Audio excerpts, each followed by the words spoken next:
Good evening. How are you? Okay. Only okay. Not good. Why? Yeah. So from today we are going to start Indian polity as a basics.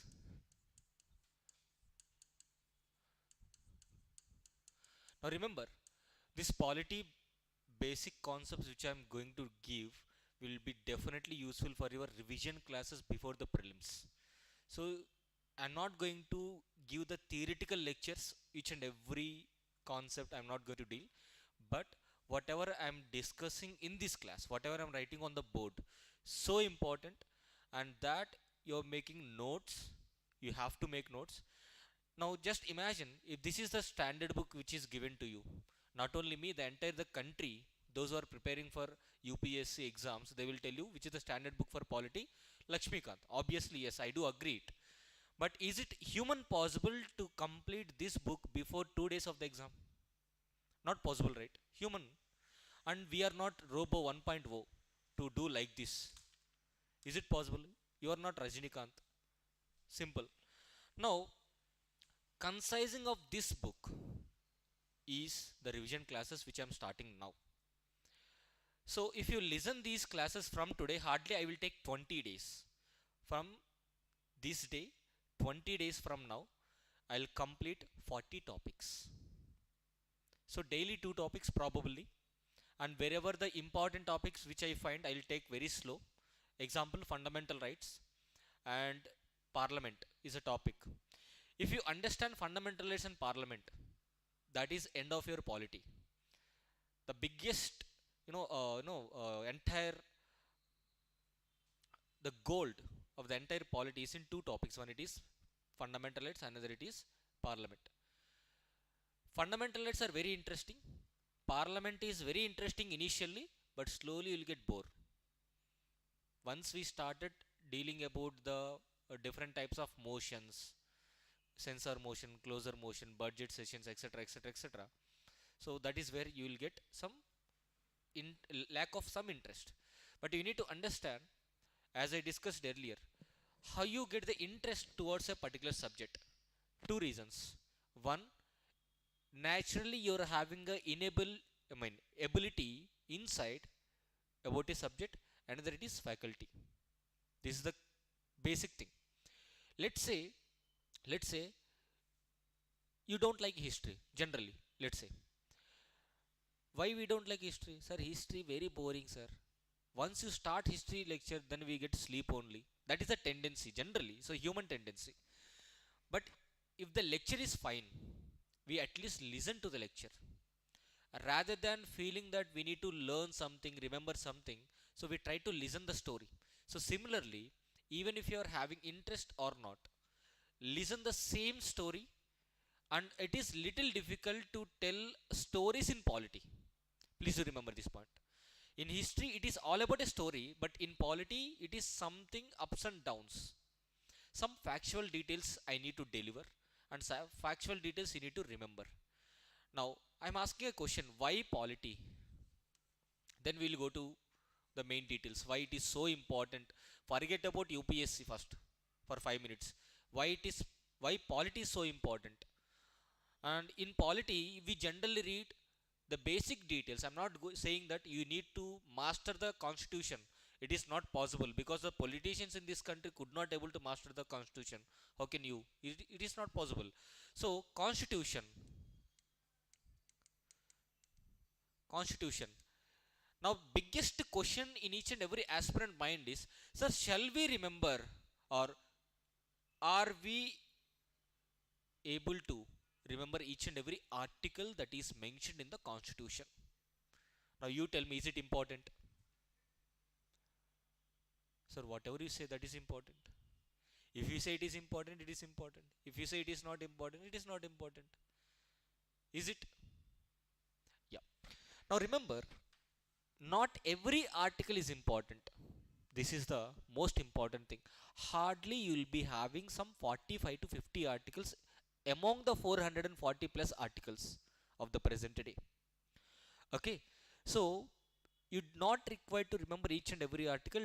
Don't tell your mind while you're reading polity, try to remember everything. Don't tell it.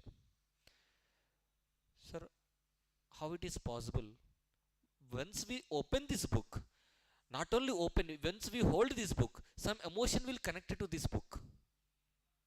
Why? People will tell you, and people will hold after newspaper, the second book that they hold is Lakshmikant.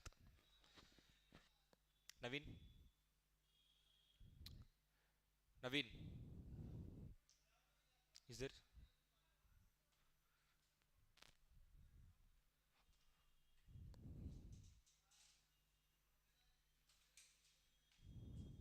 బయట ఎవరు చూడు disturbance అనిపించట్లే. Yes.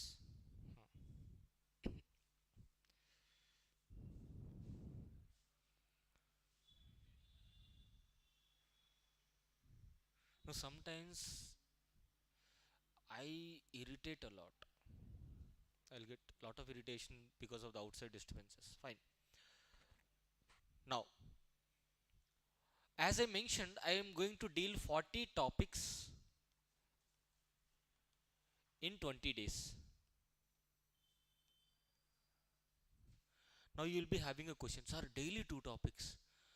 My god, two topics means very huge. No, it's very simple. Of the two topics, even if you write a notes, you won't even fill the entire one full page. That is how I'm going to deal. So out of 20 days, 20 pages of notes you are going to get. That's it. More or less 20 or 25 pages. That's it. Now, revising these 25 pages is easy or tough if you compare with this? Then you should say very easy, sir. How many pages this book is having? 804 only. 804 pages. Even if you read with a Vande Bharat speed, 10 pages per hour, 80 hours it will take. 80 hours. And you people start, you know, giving a timetable. When you initially came to this UPSC, 10 hours of timetable you make generally. But you never follow 2 hours also. Okay. Now, are we going to read the entire constitution? No. It's a very big no. We are reading and recollecting the principles or the policies or the articles which are affecting the political stage of political stage of India. Right now, we do have the political system in India. Very simple political system. If you observe, local bodies. If you want to know something about local bodies, ask her. She will tell you better because Kerala is very strong state in terms of implementing local bodies. Above that, we have state legislature. State legislature. Above that, we do have parliament. Can I say three stages of the government? Obviously, yes. Central level, state level, local level.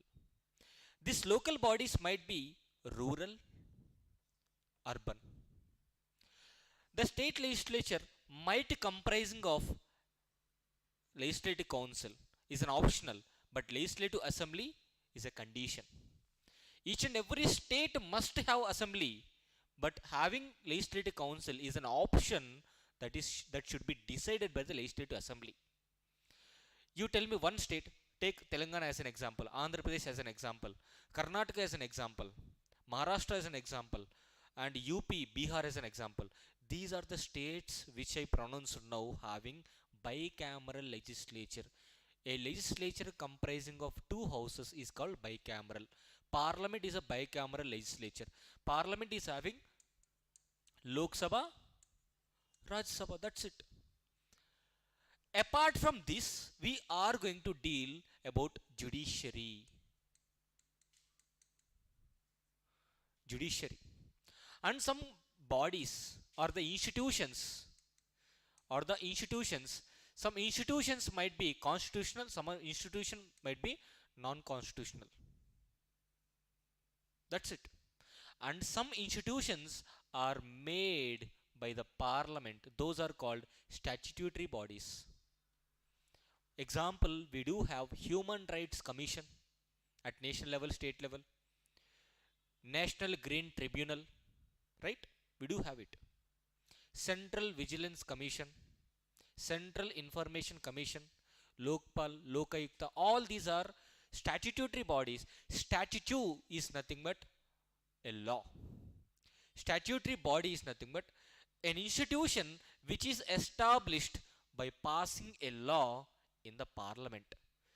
Now, don't we have statutory bodies at state level? We might have pollution control boards, etc. We also need to. Even central pollution control board is also part of this one. Now, you need to understand this is the framework of our Indian constitution. If you observe the entire parliamentary proceedings, how it works, how the central government is formed, what is the cabinet, who is the prime minister, who is the president of India, who is the vice president, who is the speaker, deputy speaker, etc., etc. If you are master in parliament, legislature is a cakewalk for you. The same replica of parliament is there in each and every state legislature. In Lok Sabha, we have speaker and deputy speaker. In Rajya Sabha, we have chairperson and deputy chairperson. Similarly, in a state, if there is an assembly, not if, there is an assembly for sure. In a state, the assembly having speaker, deputy speaker. The terms and conditions and powers and functions of the speaker of Lok Sabha more or less equal to the speaker of legislative assembly. So if you concentrate more and if you concentrate more on this parliament, legislature is not a big task for you. So in the state legislature, you might having only 10 to 15% of differences with respect to the parliament. That's it. Parliament is like a big brother. Legislature is a small brother. That's it. And local bodies, very easy.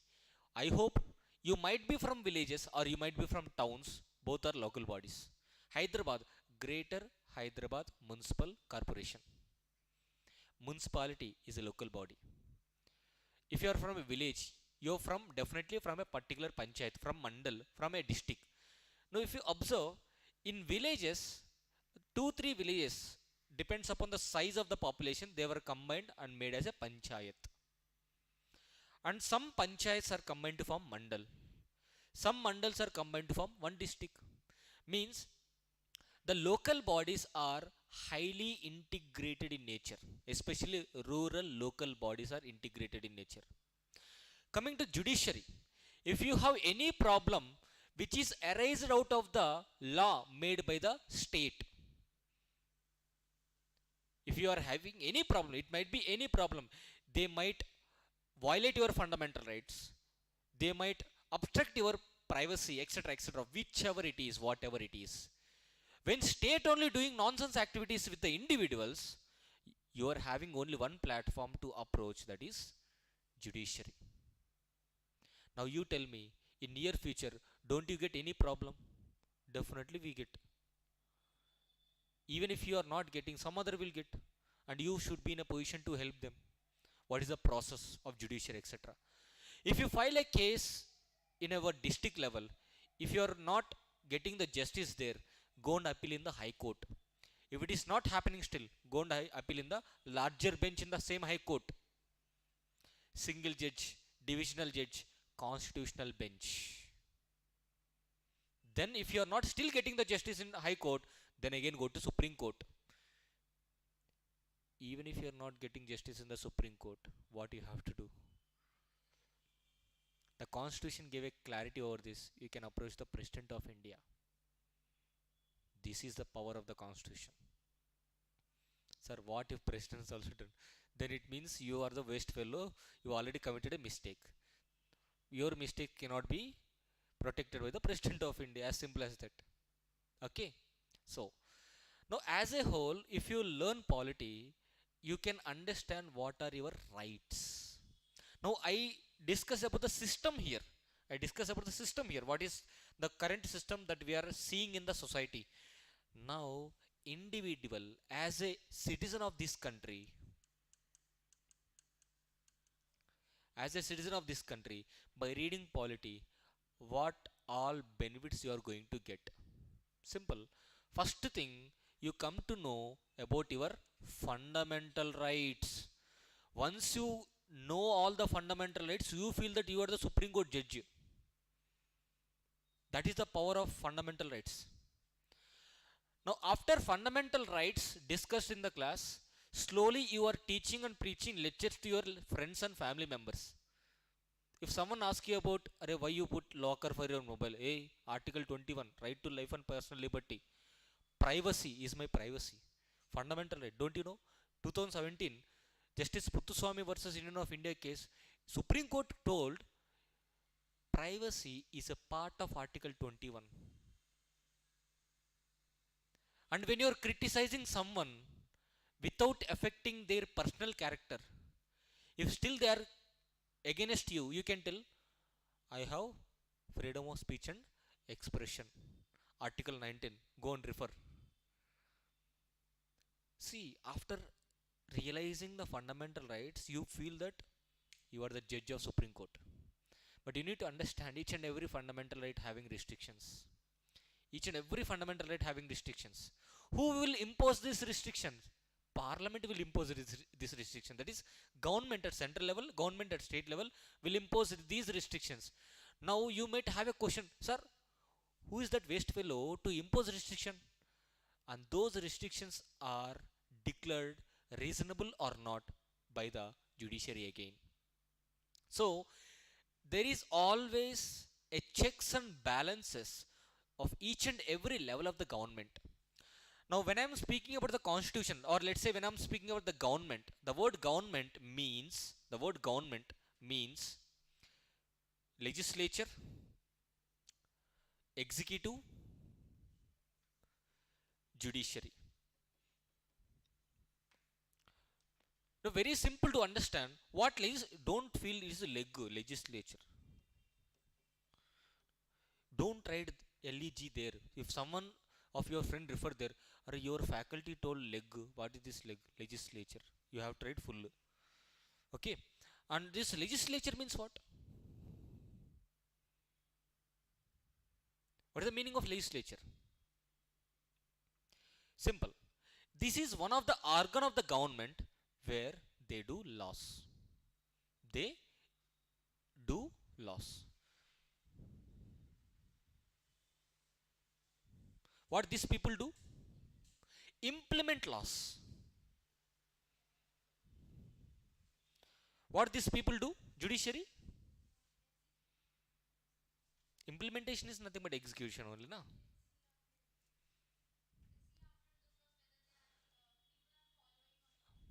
That is not, see, people are following or not. Let's say, traffic rules made by whom?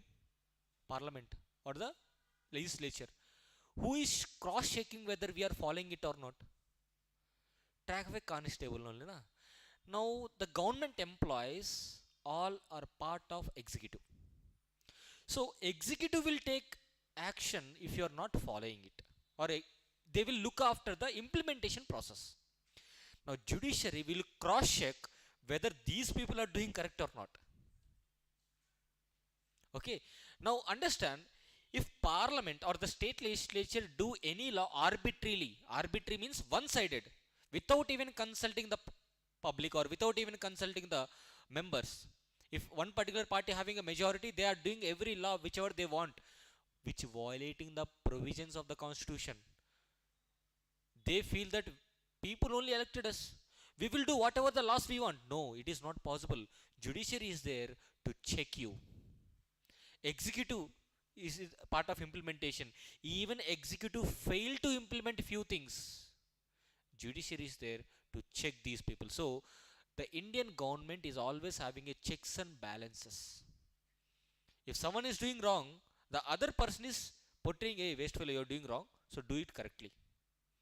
That is the reason why Whenever parliament commit any laws or do any laws, if any of the provision of the parliament law is violating the constitution, that provision will be invalid. Who will say it? Judiciary will say it. If the law itself is wrong, judiciary will outrightly cancel the law, invalidates the law. I'm going to give the examples of how Supreme Court outrightly declared a constitutional amendment which is made by the parliament. In terms of making changes in the in terms of making changes in the constitution, who is having the ultimate power? Parliament is having. But still parliament should not take the chance and do something against the constitution in the process of changing the constitution. So if I'm having power, it doesn't mean that I can use however I can use. No, it should not be happen. I should be having some limitations. I should. Who is sovereign in this country? Constitution is sovereign, supreme. The supreme power of this country is constitution, not parliament. There is a question in UPSC prelims 2018, I think so. Which of the following institutions are sovereign? They give parliament, legislature, constitution, prime minister. Majority of the people go for parliament. Why? Parliament having the provision to change something in the constitution also. When parliament is having such a power, obviously we can think that parliament is so powerful than the constitution. No. Constitution is more powerful. Constitution is supreme. Who will give powers to the parliament? Constitution gave powers to the parliament.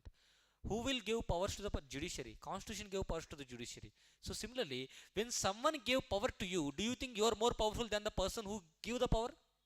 No. So the ultimate person is constitution. Under the constitution we have every institution. These institutions having the power to change something in the constitution does not amount to having more supremacy over the constitution. So if you go in deeper, polity is such a subject you can love it until unless you know it. Now, so after fundamental rights, so these are your rights. Very good. Now each and every government, it might be state level, it might be central level, or it might be local level, the government's having some responsibility, right?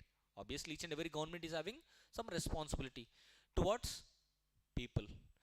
Those responsibilities were discussed in directive principles of state policy. We generally call it as DPSP. Don't call it as DSP. Sir, I want to become DSP. Okay, but read DPSP. Then after the responsibilities of state, you must know your responsibilities. What are those? Fundamental duties. Some people will tell, sir, I want rights, but I don't want duties. Some of the constitutional experts says rights and duties are two sides of the coin. When you are claiming that you want fundamental rights, you must follow fundamental duties. And these fundamental duties are only to the citizens. And some fundamental rights we even given to the foreigners who visit to India, because they are also humans, na? So there is a differentiation in providing fundamental rights to Indians as well as foreigners. All fundamental rights will be applicable to Indian citizens. Only few fundamental rights will be given to foreigners who visit to India. Now that's it. This is what polity, entire polity is this. Very simple, na? Within one page. One side the structure of the government, another side individual rights, etc. This is what. Now, sir, all is good, all is well, but who gave the idea of the constitution? This is the biggest question, na?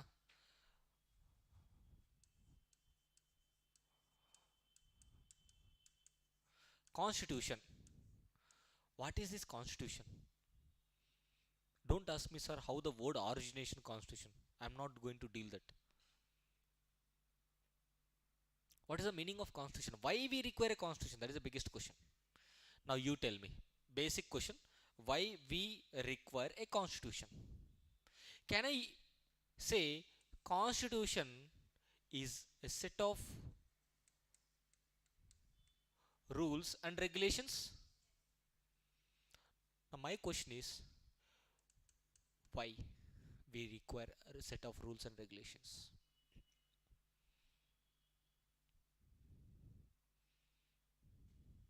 You know what? The beauty of democracy is not only beauty of democracy, each and every home also having some rules and regulations.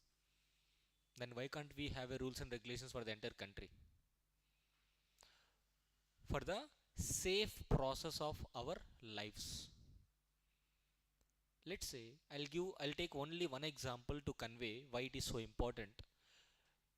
You're having a bike, but no traffic rules. What do you generally do? Doing overaction stunts? Yes or no? In Indian roads, to showcase something to others, which never be a successful event. But in the process of that, while you're enjoying your way of life, that enjoyment sometimes leads to disturbance of others. Yes or no? So as an individual, you're having your right, you're claiming your right. Yes, you have to. But sometimes while implementation or while following your right, you are disturbing other rights. I'm riding a bike, not even stopping at a person who is crossing the road. I'm just hitting them. Isn't it disturbing others' lives? Obviously, yes. So, whenever you're living in a society, the society came together and had a contract among yourself. Yes, we need to set some rules and regulations to live peacefully and live others peacefully also. So, when you are having your fundamental rights, when you are claiming that I must be having these fundamental rights and I want to follow this life, and you should support others in the similar manner.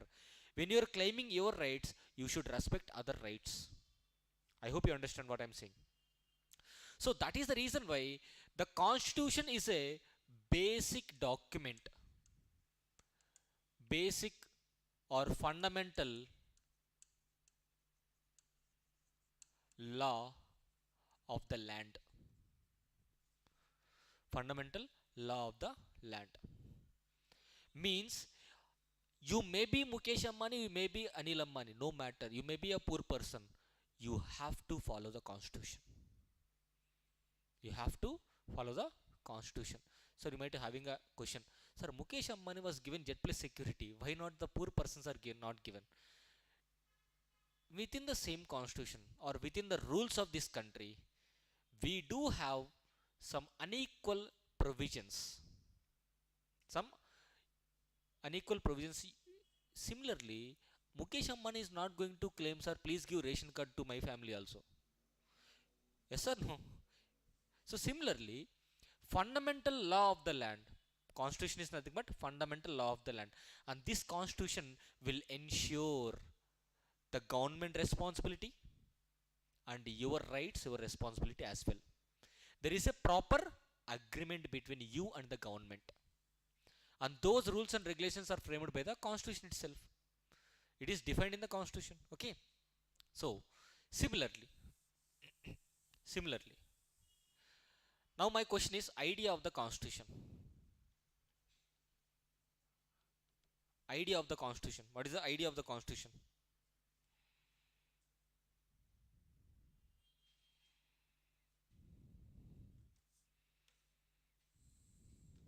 Idea of the constitution.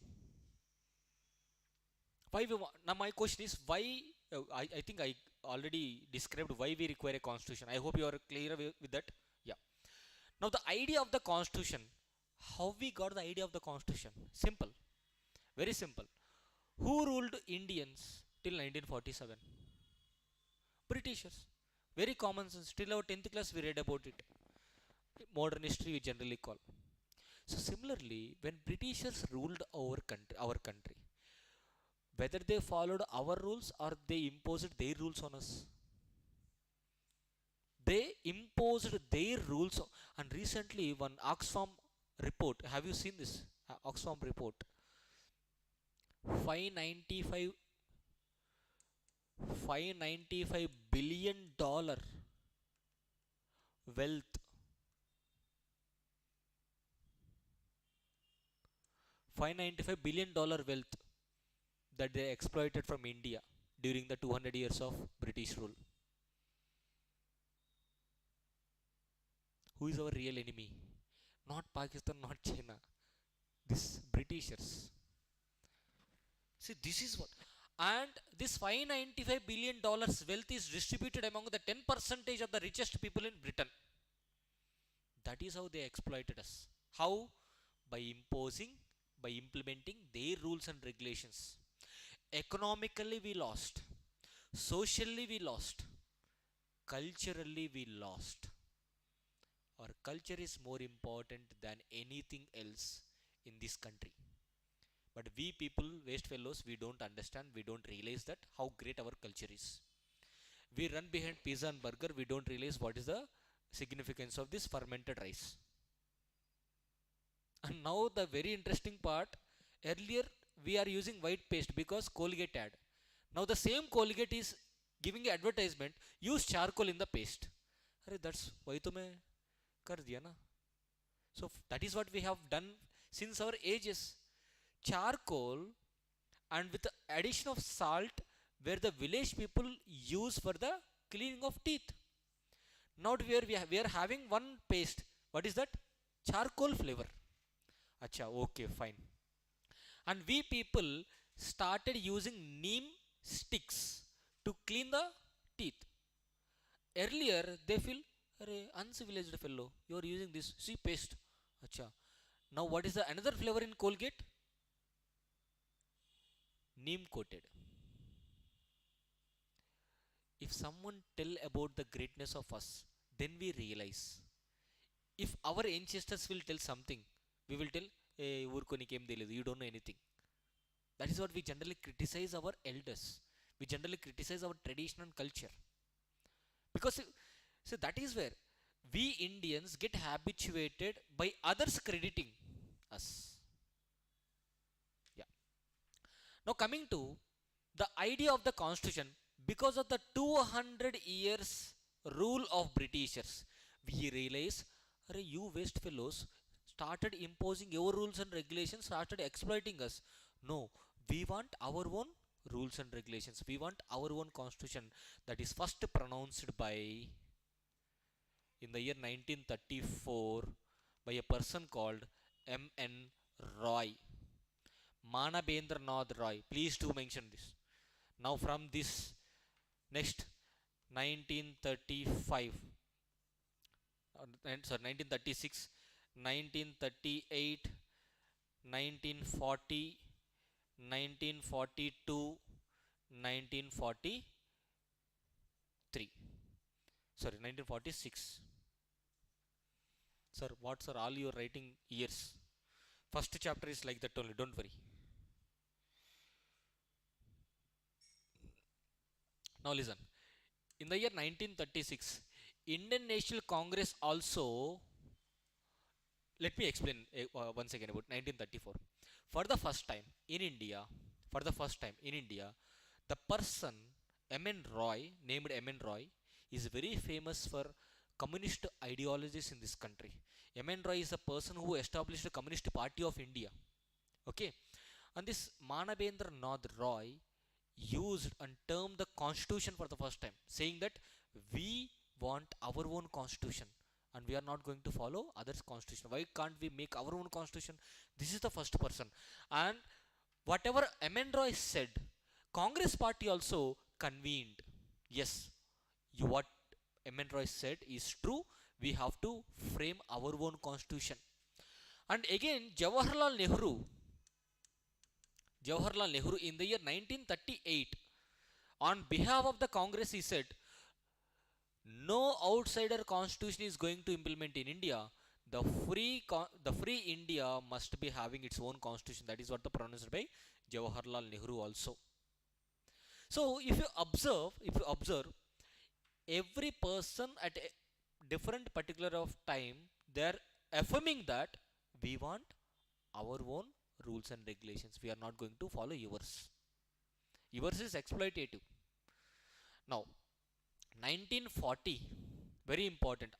Through August offer, through August offer, the Britishers formally accepted for the establishment of Constituent Assembly. The Britishers accepted for the establishment of Constituent Assembly. You might have a question, sir. Initially they rejected. Why they accepted 1940? Simple. World War II.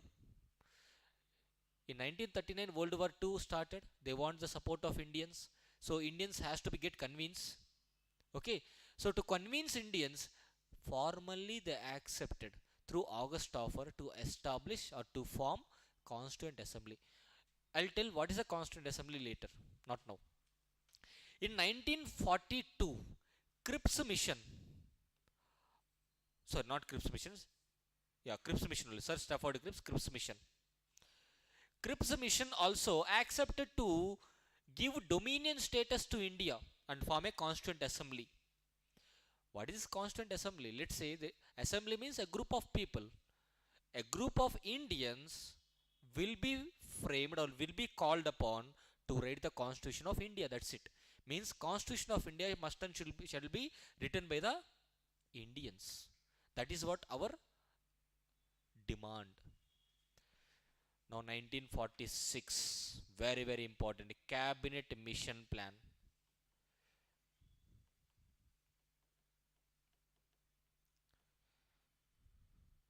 Cabinet Mission Plan.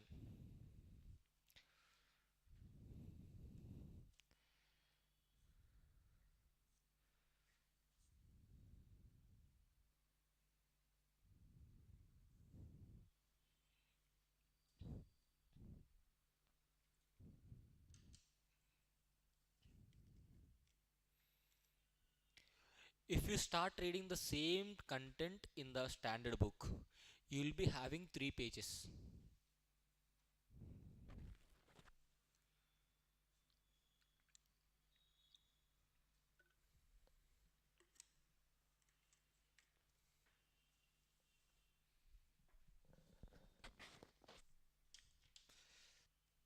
Now, is that done? Fine.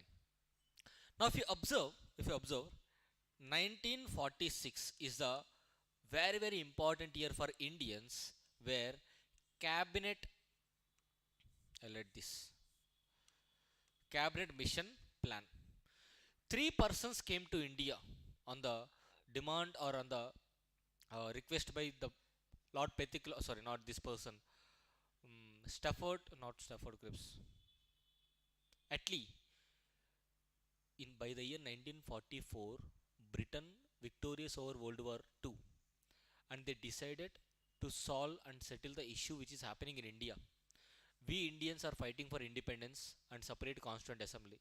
Within the same country, we are fighting among ourselves to create 2 countries. What is that? India and Pakistan. Okay.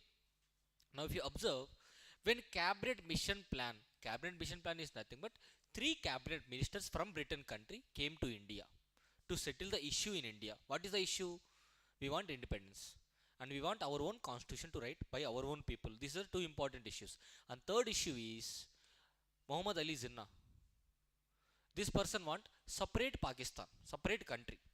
Now these people told, we are ready to give independence, but we are not ready to give independence for 2 countries. No. Cabinet mission plan said no second thought in making Pakistan. We are ready to give independence. Yes, we are ready to give independence. And most importantly, we are ready to give Constituent Assembly. We are ready to frame the Constituent Assembly. On promise of this, they started making Constituent Assembly. And they created a Constituent Assembly with the strength of 389 members of combined India of the present day, not the present day, as of 1946. Now, the present day, Bangladesh, Pakistan, India. These are the 3 countries once upon till 1947. One country. Bangladesh is not a new country. Remember, it is part, actually, it is a state. The present day we are having West Bengal. Earlier, in the year 1905, we divided Bengal into 2 provinces, 2 states. One it is East Bengal and West Bengal. The East Bengal in 1947 became East Pakistan. In 1971 became Bangladesh. This is how. Now, Constituent Assembly was framed by the Cabinet Mission Plan, but they framed the Constituent Assembly for the entire country, not separate Pakistan, no separate India. For the entire geographical country of India, they framed Constituent Assembly and they gave a strength called, how much number? 389 members. They decided the 389 member strength. Now, you might have a question, sir. Let's make 400 or let's make 390, round figure. Yes or no? They decided the strength based upon the population size in proportion to the population size. Approximately at that time, around 38.9 crore population was there of the combined India. So 1 million population ratio is equal to 1 person representing the Constituent Assembly. As simple as that. Now if you observe, even this 389 is divided into two numbers, 293, 296 and 93. 296 and 93. And this 93 number is the representation of princely states. The representation of princely states. Now, the most important question that the examiner might ask: when does the Constituent Assembly was set up by the Cabinet Mission Plan? In the year 1946, in the month of November. They set up the Constituent Assembly. The idea of the Constituent Assembly they set up in the year 1946 in the month of November. And they decided the number also. 296 is from provinces, that is 11 British provinces at that time, plus 4 Chief Commissioner provinces. So, from these areas, they decided 296. Is it 296 or 293? Just 6. 296 members. Actually, 292 from 11 provinces, 4 from Chief Commissioner province. But don't divide again. Just remember like this only. 296 is from British provinces. British provinces means in the across geographical location of India at that time, whichever the areas that are directly control of the Britisher, those are called British provinces. Kingdoms are nothing but the kingdom, or I can say princely states. They might have given a word princely state. The word princely state is nothing but the area which is under the direct control of the kings. Example, Mysore, Wadayars. Travancore from Kerala is also a princely state. So likewise, the princely states also given 93 representation. Now this is the representation size they decided. Now the point here is the first meeting of the Constituent Assembly. Remember the word. Now again you need to remember, figure out the dates here. Very nice. Rather than rubbing something and just pushing it. Now, shall I use another color or white color? In childhood you generally play the game color, what color? Yes or no? This color, yellow, white. Harsh, you tell. అంత స్ట్రాంగ్గా చెప్పిన తర్వాత మనకు options A ఉండవండి. Now listen. The first meeting of the Constituent Assembly held on 9th December. 9th December. Which year? Very good. 1946. Unfortunately or fortunately, only 211 members attended. 211. 211 or 202? Which is the number there?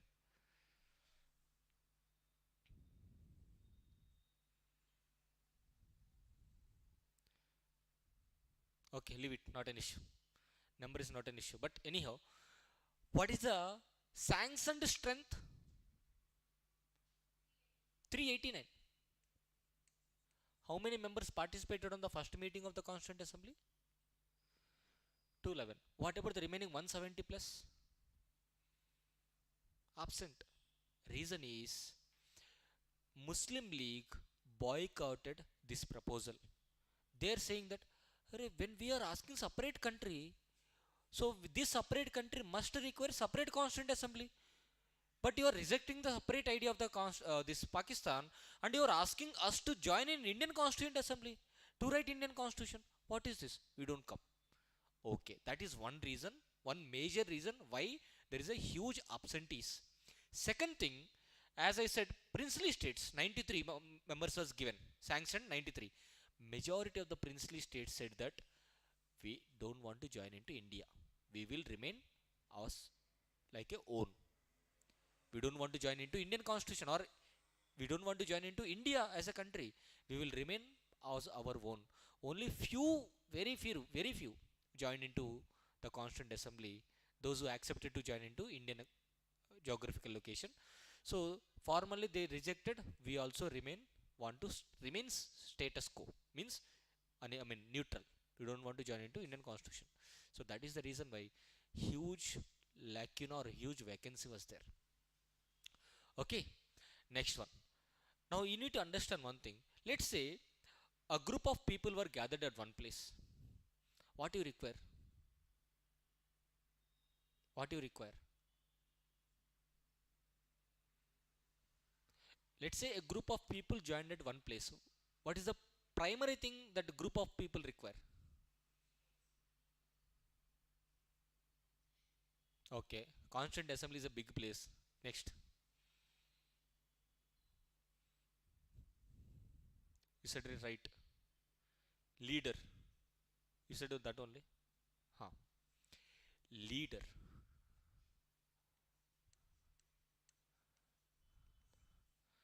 Now, these 211 members must have one proper representative. Let's say, let's say this entire class is filled. There must be one person to direct these members, right? So similarly, the constituent assembly require a president or a chairperson or a leader. So one among 211 members, his name is Sachidananda Sinha.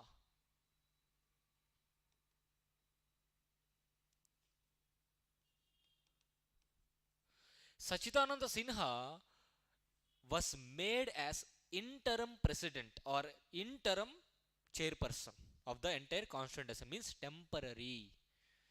Now you might have a question, sir. 211 members are there. Why this person having four hands? No, we just adopted the French model, that is giving representation to the elder people first. By that time he is 81 years of age. 81, but still he want to contribute something to the country. We at the age of 20 waste fellows. 30 also waste fellows. That is a different story. Don't take it personal. Okay. Now Sachidananda Sinha was made as interim president or temporary president. This is the first meeting of the Constituent Assembly. Remember, second meeting. Second meeting. Now if you start reading this book, if you start reading this book, the same story will be described this much. Read it. You have to read it. But this is for revision purpose. Don't generally rely upon this. It hardly covers 70 to 80% of the subject, but you must know 100%. I am openly saying this statement. But generally, what other faculty will read this one sufficient. I don't tell that, because I don't want to take the credits, because I also read this book. Out of this book only I am giving the notes. Now the second meeting of the Constituent Assembly was held on 11th December. వీళ్ళకి ఏం పర్లేదు sir, ఊరికే మీటింగ్లు పెట్టుకుంటారు, పనే meeting పెట్టుకోవడం. Now 11th December 1946, what is the purpose? They selected one person or nominated one person as a interim president, temporary, and they want to elect a person as a permanent president. Likewise, Dr. Babu Rajendra Prasad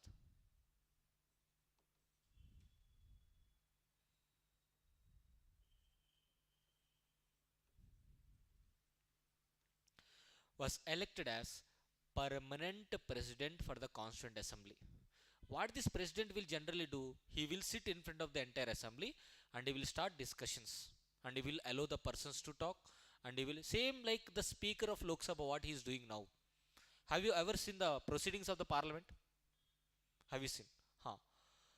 So what the speaker will tell? Huh, okay, you talk now, and asking the minister to respond for that.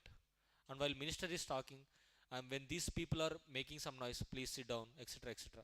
Similar job was done by the Babu Rajendra Prasad, and he is the first president of the India also. I am going to tell that now. And this person is the president. And what if president having some fever, any absentees, etc., they must have vice president also. Similarly, vice president also elected, his name is HC Mukherjee. After 1 year of the constituent assembly, they thought that second vice president also important, and the second vice president also VT Krishnamachari.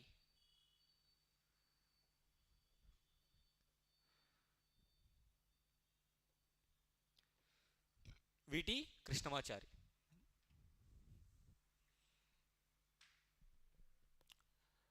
VT Krishnamachari. Now the constituent assembly having a regular president, that is permanent president, as well as the two vice presidents. One it is HC Mukherjee and VT Krishnamachari. Now everything goes good. Members came, and you know what? After the time being, some of the kingdoms are started slowly joining into the constituent assembly. So by the at the end of the constituent assembly where we adopted the constitution, at that time 282 members were there. I'm going to give that number also. But you need to understand here and one more important thing.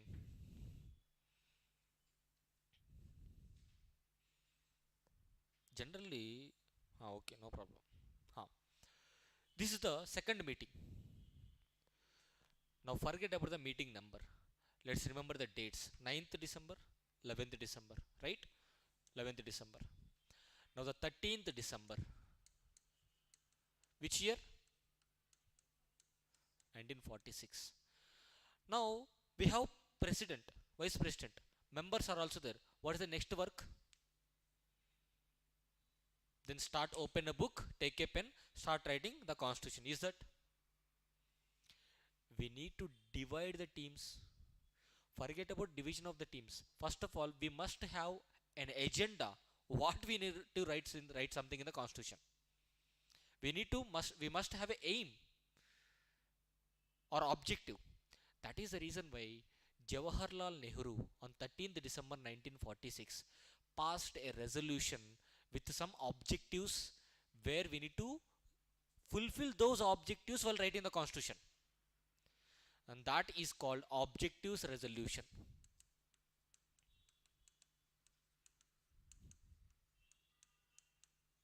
Objectives resolution. Now very simple. Objectives resolution is nothing but resolution is statement of opinion. Jawaharlal Nehru thought that okay, I am making a resolution, I am writing something on this paper, I am putting forward to the assembly. You just refer it, and this is what my idea of the constitution. And in that, the Indian constitution must be sovereign, democratic, republic, justice in terms of social, political, economical, liberty, equality, fraternity, etc., etc. He mentioned. After he mentioned, he stand in front of the constituent assembly, said, "This is what my objectives proposal. You just refer it and discuss it. If you feel something need to be changed, let's change it. Or if you feel it is very good to proceed, let's follow this document, objectives, and start writing our constitution." This is what the proposal of Jawaharlal Nehru. And this objectives resolution was initiated on 13th December 1946, and it is passed by Constituent Assembly on 22nd January, which year? 1947, with without even a single vote against the objectives resolution. without even a single person opposed it. Unanimously, it is passed by the Constituent Assembly after the discussion. Now, we have the members, president, and you have the object. How we should write the constitution. The next work is we divided the Constituent Assembly into teams. And those teams are called committees. Major committees, minor committees. I'm not going to discuss those. Okay, major committees and minor committees. You can directly refer to the Polity Lakshmikant book. They have given into tabular form, which is very nice. Now, let's say, total 6 members right here. I divided these 2 members, one committee, second committee, third committee. And I'm assigning work. Fundamental rights is your responsibility. And union powers is your responsibility. State's responsibility yours. What you have to do is, after doing lot of research, you have to discuss and you have to made a proposal to the assembly saying that okay, we have discussed many things and these are the list of fundamental rights we thought that the people of India must have. So they produced a document, and this document will proposed by her itself. Okay, this is what the document after a serial or series of discussions done by the committee, and we proposing these fundamental rights must be included in the constitution. Now, I will, as a committee leader, what I generally do is, committee chairperson, I start reading this and I will distribute each and every document to each and every member. Okay, you also read and start discussion about this and start debate. Debate is nothing but some people will tell, no, this fundamental is not right, is not okay, we need to change this. And with the proper discussions, finally this document will go to a drafting committee.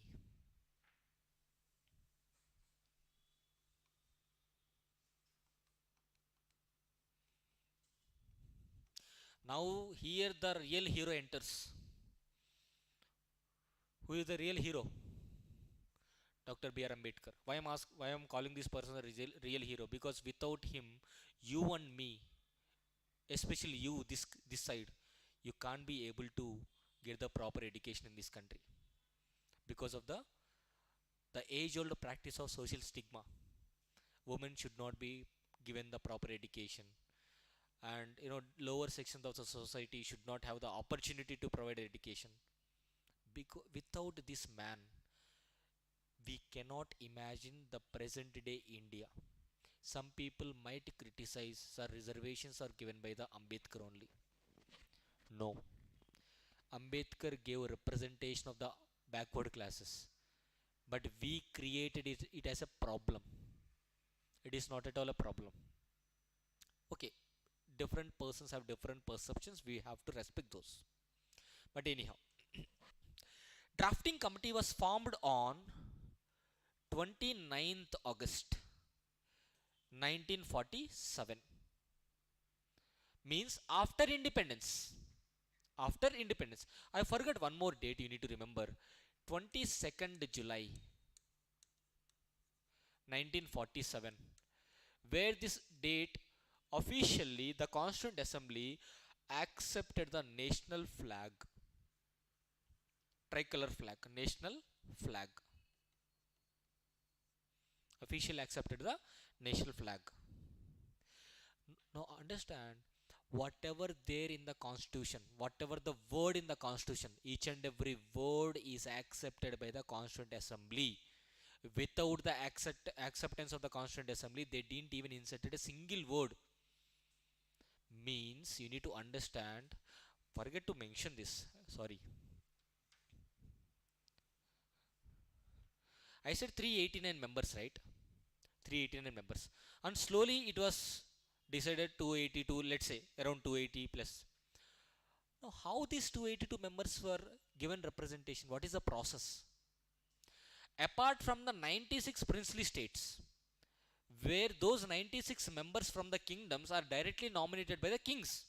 King, let's say I am the king, I will tell, okay, you represent our kingdom in the Constituent Assembly. I sent her. Or I am belongs to this kingdom number A, I will tell this person is our representative, of the Hyderabad, you go and represent in the Constituent Assembly. Directly I will nominate. But whereas British provinces I mentioned, right? In those British provinces, They were indirectly elected.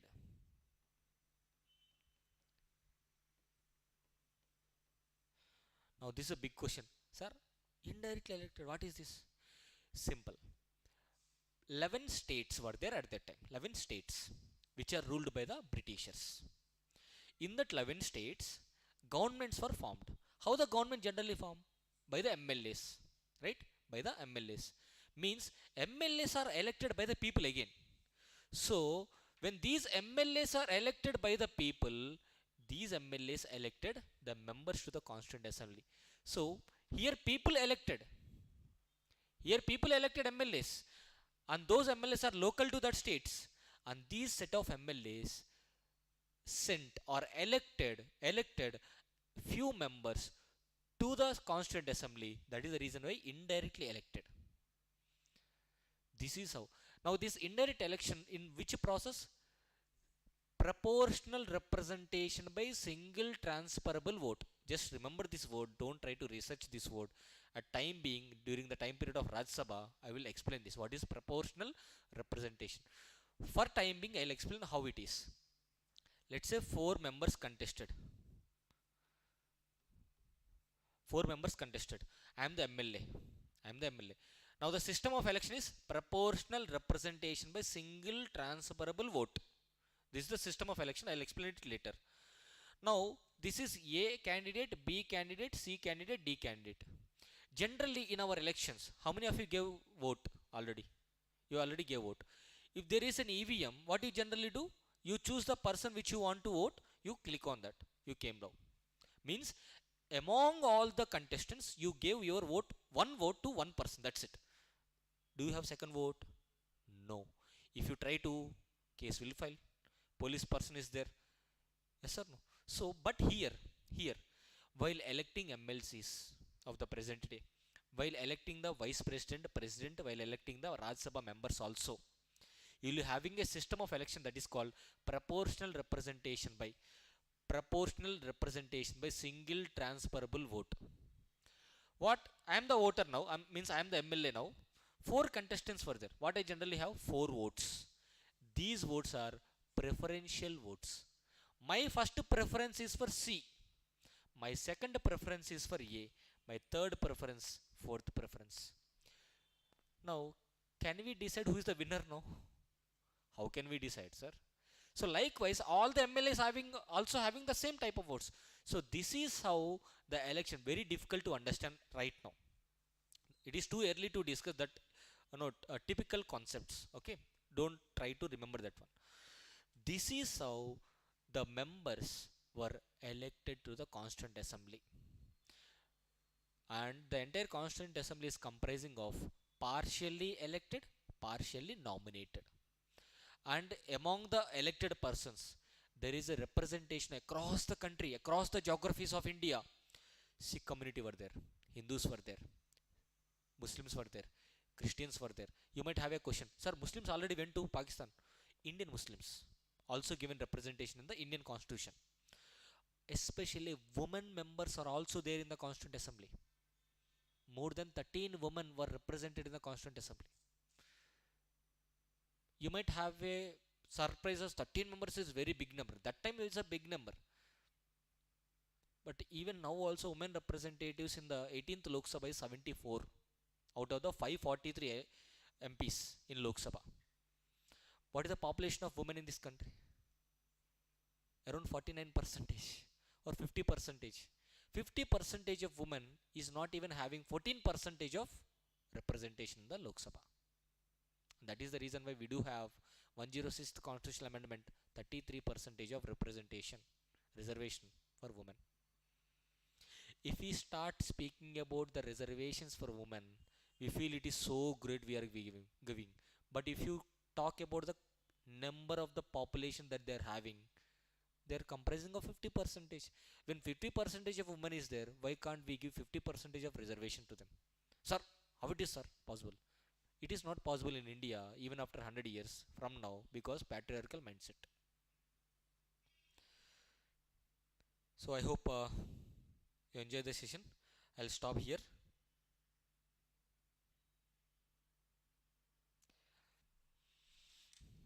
Some more details are there to discuss, but I'll discuss this page because they have given this page. Have a brief discussion on this. Are you going to read the entire pages? Sir, if we are ready, if we are really reading that, we would have completed the Lakshmikant by 30 days. Yes or no?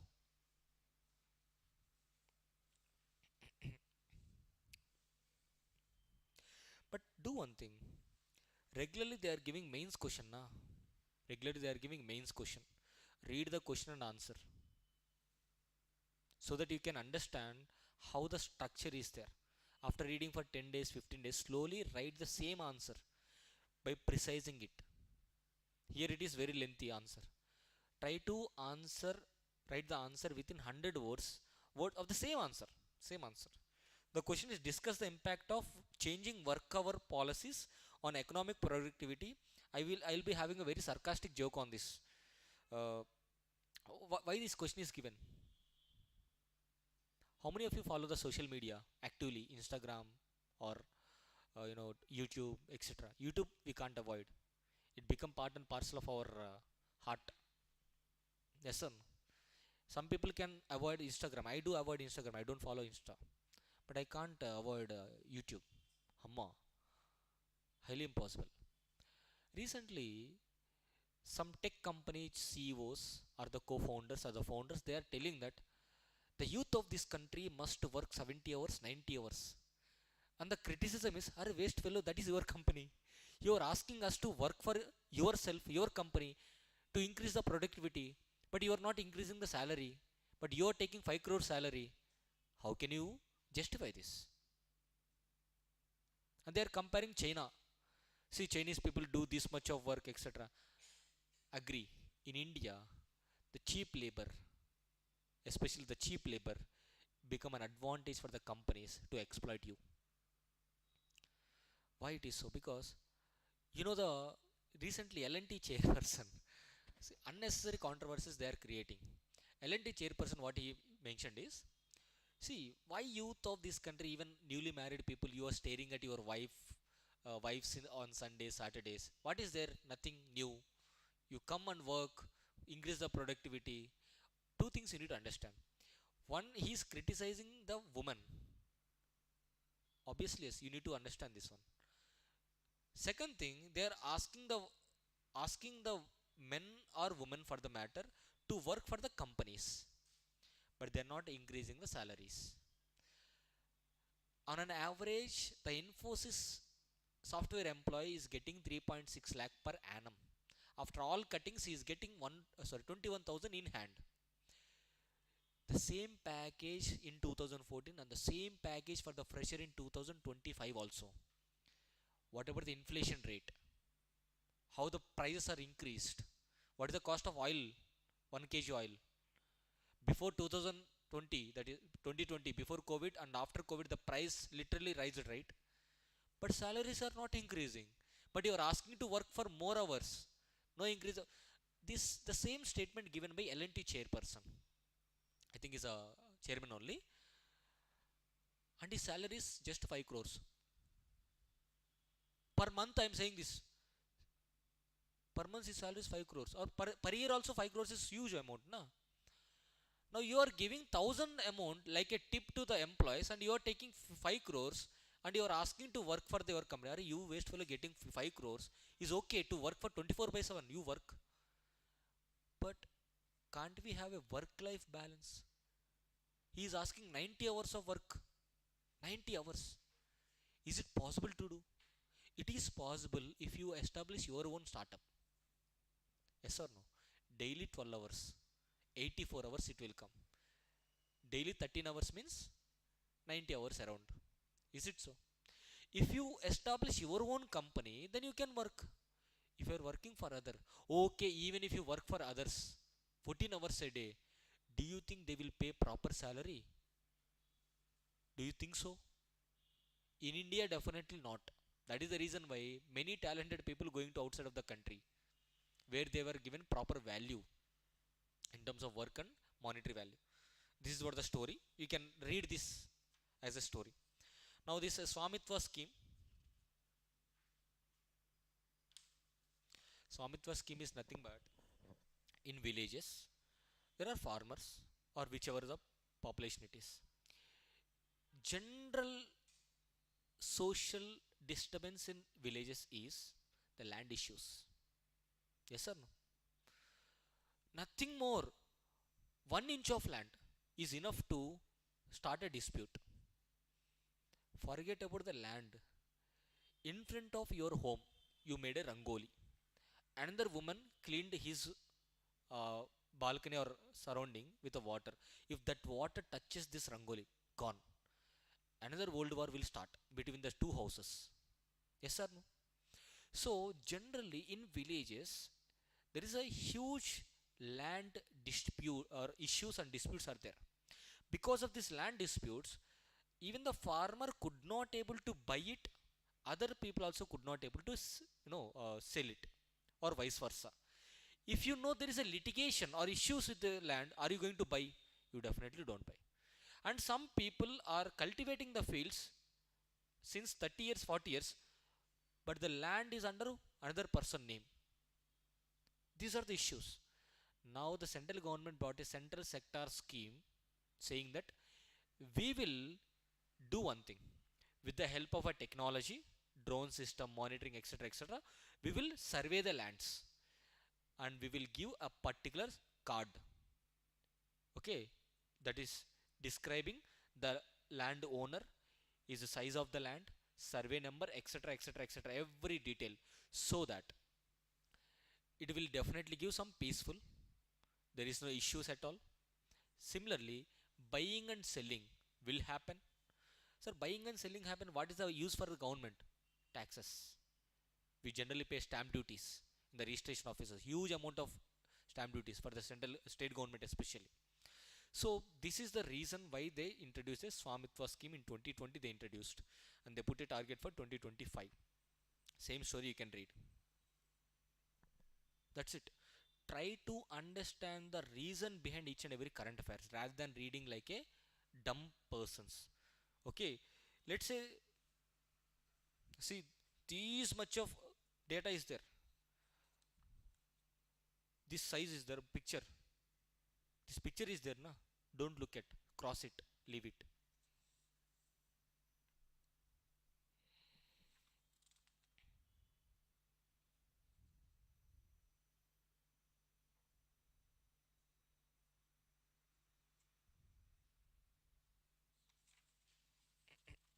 Rubber is the most important cultivation in India. Please refer that.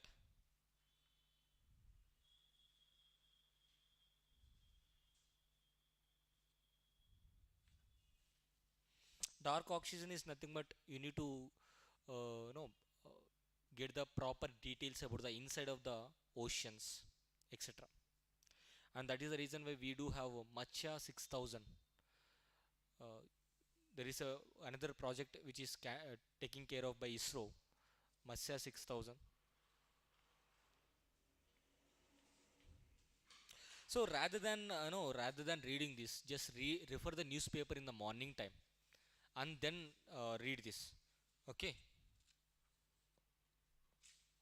See, there is a page number 4. There is a article, security distributed ledger technology. Outrightly, don't read it.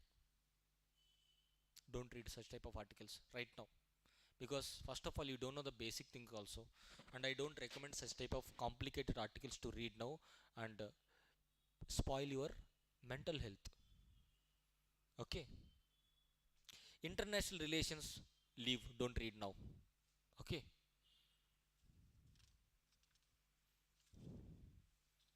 That's it. Done. 3 articles we referred: rubber, Swamitva, dark oxygen. That's it. Read those three. Leave it remaining. Okay. Any questions? Enjoyed the class? Okay, okay. Huh. Fine. We'll meet tomorrow. And tomorrow I'll complete the remaining as well as the salient features, states and union territories. Okay. Half an hour, 3 breaks. Likewise. Thank you. Bye.